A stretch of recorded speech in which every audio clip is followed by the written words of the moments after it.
Olá, professores!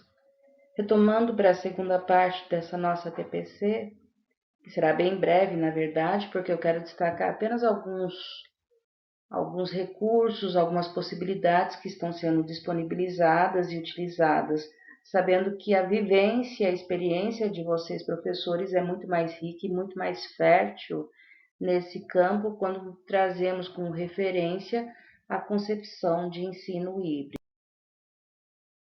Um pouquinho a ordem, eu já apresento a referência, mas para destacar a disponibilização de cursos pela SEDUC, né?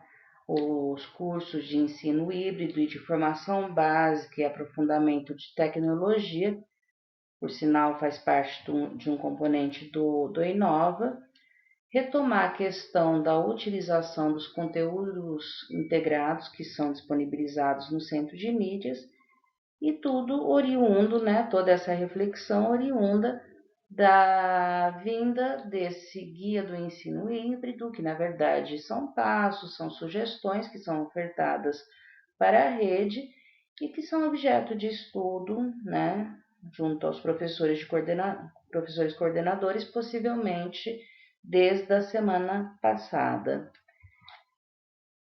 Trazendo então essa concepção de metodologias ativas, né, quando se fala nisso e é tão usual hoje em dia se escutar sobre isso, trata-se de uma mudança, na verdade, de uma quebra, né, uma ruptura, uma mudança de paradigmas que coloca um ator como o estudante como um ator da construção do seu conhecimento.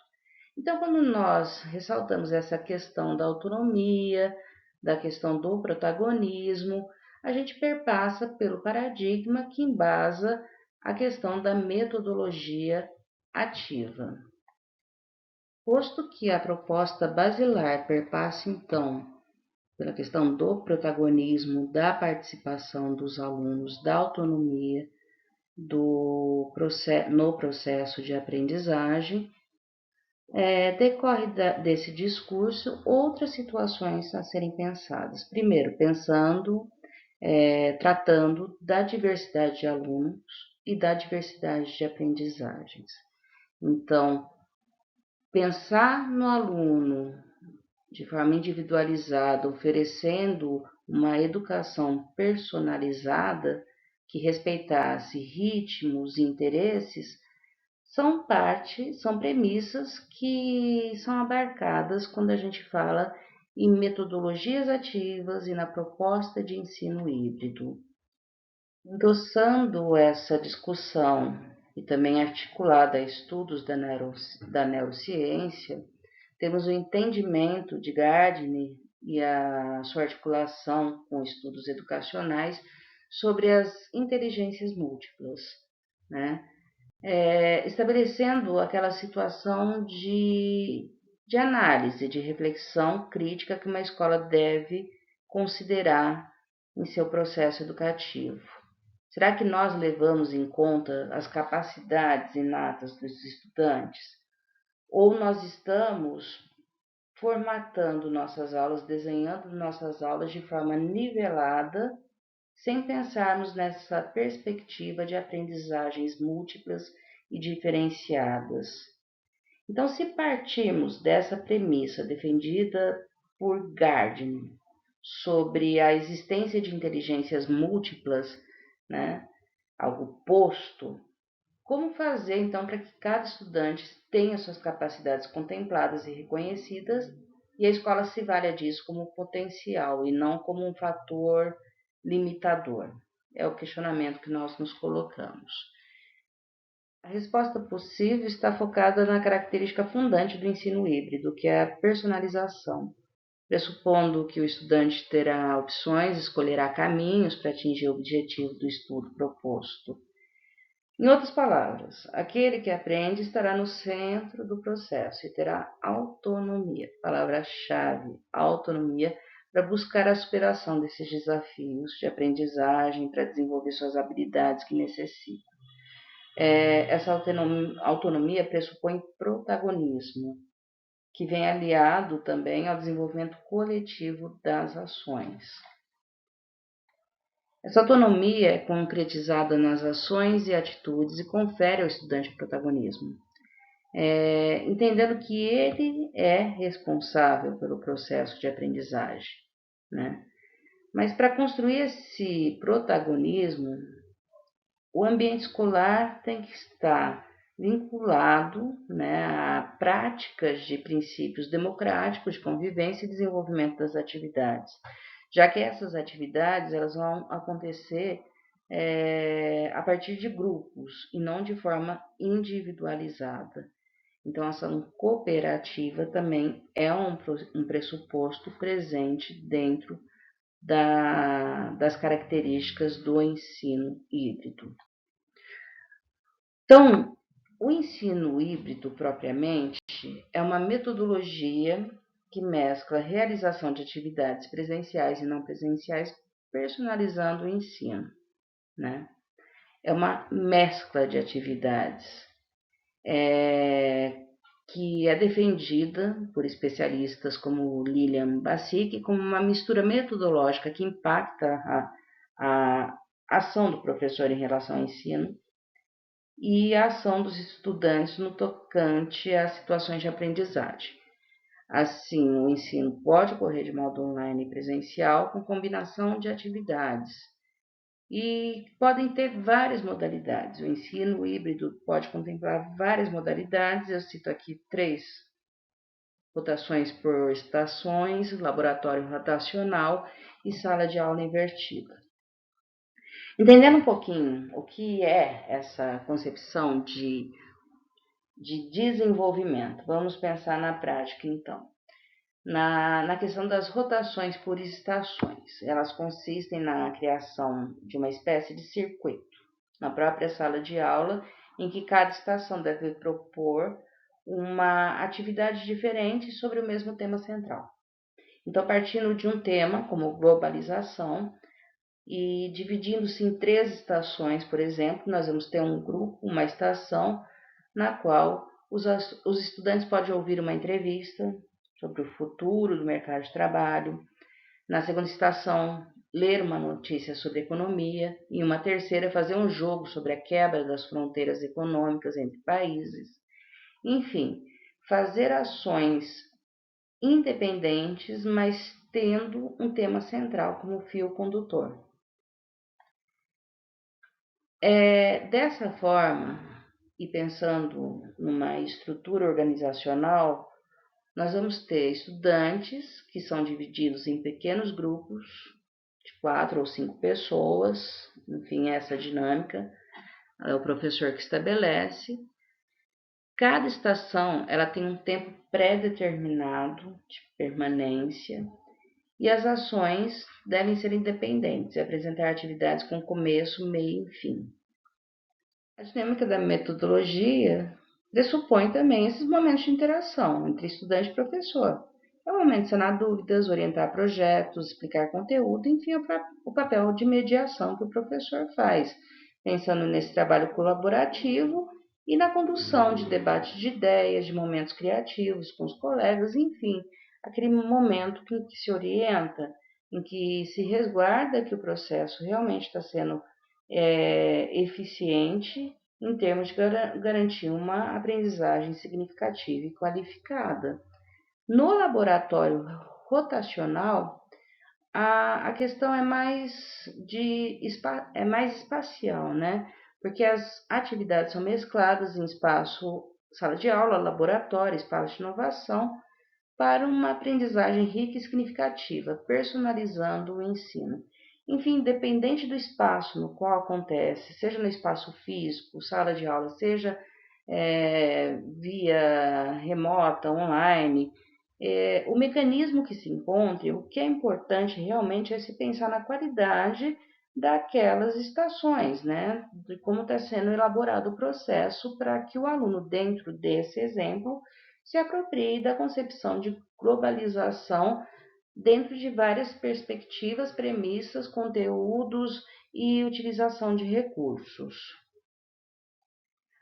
O modelo de sala invertida é uma possibilidade que eu entendo como promissora para esse momento em que nós temos aulas alternadas entre presenciais e não presenciais, né? Nós temos a situação numa sala invertida em que os estudantes estudam em outro espaço escolar, que pode ser em casa ou outro ambiente que não seja a escola, enfim, a partir da orientação do professor, que faz seu roteiro de forma que o aluno se organize para o estudo. Então, existem aulas, né, e desenvolvimento delas, apropriação delas pelos alunos que realizam as atividades com esse apoio digital ou offline, enfim, lendo um texto, assistindo um filme, de modo a contribuir para um processo em que eles se tornam protagonistas. Mas a premissa essencial é que o roteiro construído pelo professor, essa sequência, realmente mostre de forma criteriosa os passos que o aluno deve seguir para desenvolver essa autonomia, né?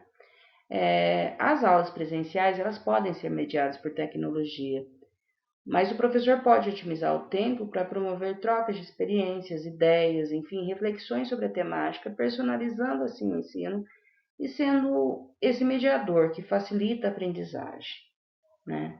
Basicamente, hoje nós temos uma estrutura em que temos alunos no presencial, nós temos alunos no remoto, no não presencial, e as atividades elas vão ser desenvolvidas de formas que contemple realmente esse movimento de autonomia, de reflexão, mais condizente com o roteiro que faça com que o aluno entenda e seja desafiado dentro de uma complexidade de leitura, de de escritas de textos, de uma complexidade que vá sendo abrangente e possibilitando realmente a apropriação desse conhecimento. Então, na sala de aula invertida, há momentos que devem ser pensados, o antes, o durante e o depois, mas isso é um processo bastante usual, seria desnecessário estar falando com vocês, mas realmente daquele momento que acontece no remoto, aquele momento que acontece no presencial, independente de ser momento remoto ou presencial, o processo de avaliação dessa aprendizagem dos alunos com base em alguma atividade.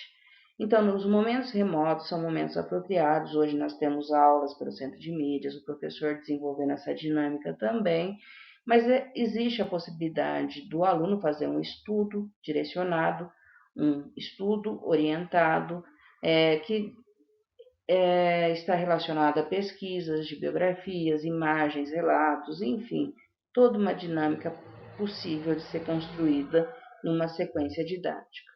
O momento presencial é o momento de acontecer também esse porvir, né, dessas pesquisas, desses estudos, no qual se dá a socialização das pesquisas, da aula dialogada, enfim, com base em um texto de aprofundamento. É essa dinâmica que deve ser garantida sempre quando se fala nessa metodologia de aula invertida. Dentro dessa concepção, e trazendo como exemplo, nós temos já no segundo bimestre, exemplo de metodologia, não seria nem exemplo de componente curricular. Lógico que meu campo, minha zona de conforto é a história, mas aqui se refere a um procedimental que o professor tem, na verdade, né?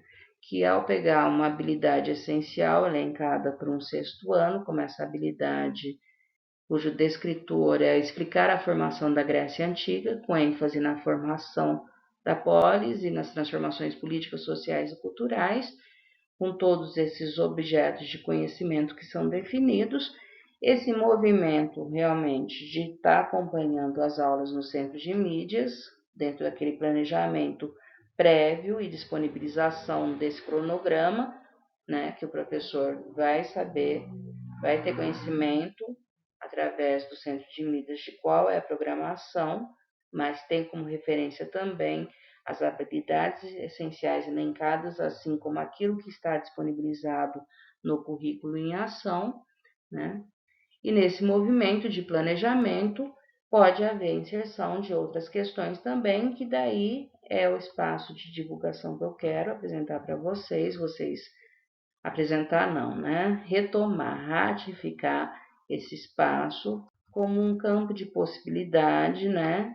Para desenvolvimento de um aprofundamento de alguns conteúdos e até uma integração com outras disciplinas, não só da área, mas de outras áreas. Então, através desse percurso que a gente conhece já, né? Que é o percurso de entrar no centro de mídias, né? E ir para o repositório. Ali nós vamos ter todo um sistema de classificação e eu vou estar elencando o menu de conteúdos integrados, sendo que dentro desse processo eu posso selecionar que tipo de ensino, a qual componente curricular eu me refiro. Infelizmente, em história eu não vi muita coisa, mas vi bastante coisa de geografia, sociologia e filosofia. Tem muito mais oferta desses conteúdos, que são chamados pela secretaria de pílulas. Pílulas, na verdade, seria um planejamento de aula que pode ser reforçado por intervenções dos professores. Então, localizei lá, vinculada à habilidade do segundo bimestre, a habilidade essencial, a questão, né, das Olimpíadas, seu contexto histórico e contemporâneo, casado com a aula de educação física, né, que é uma grande possibilidade de certo, né, de desenvolvimento. Tendo dentro dessa habilidade o objetivo de contextualizar os Jogos Olímpicos da atualidade com seu surgimento na Grécia Antiga.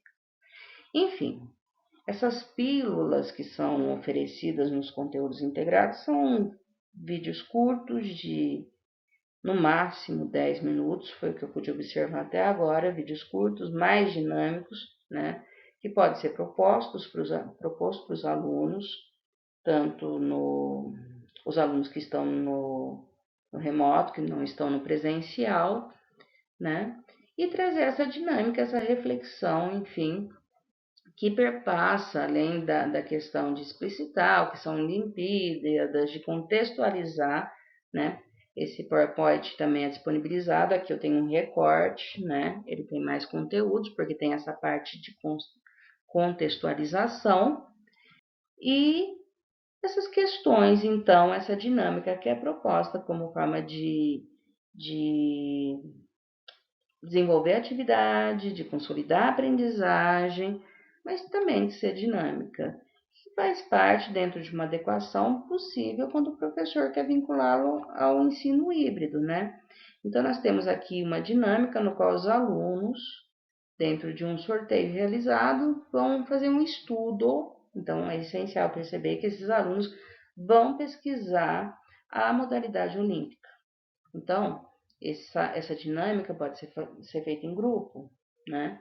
Essa dinâmica pode instituir, então, que os alunos estudem de forma individualizada ou dentro da perspectiva do ensino híbrido, né? Estabelecer grupos. Essa dinâmica e a possibilidade delas são vocês que conhecem, né?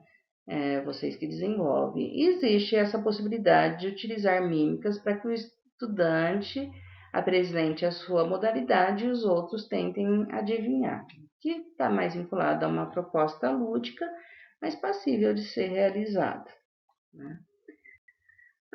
Também é apresentada a proposta de uma pesquisa sobre o símbolo das Olimpíadas modernas, mas aqui a gente sabe que dá para dar uma complexidade bem maior à questão e trazer outras abordagens e outras discussões, né? E também uma sugestão vinculada à educação física, que é através da escolha dessa modalidade, reproduzi-la nas aulas de educação física. E por fim é sugerido um mural de fotos, no qual os alunos ou o grupo alunos vai promover essa construção através da representação artística, né, e gestual de cada modalidade olímpica representada e determinada ao grupo aluno. É uma dinâmica passível de ser realizada, mas que deve trazer também uma abrangência maior, tá?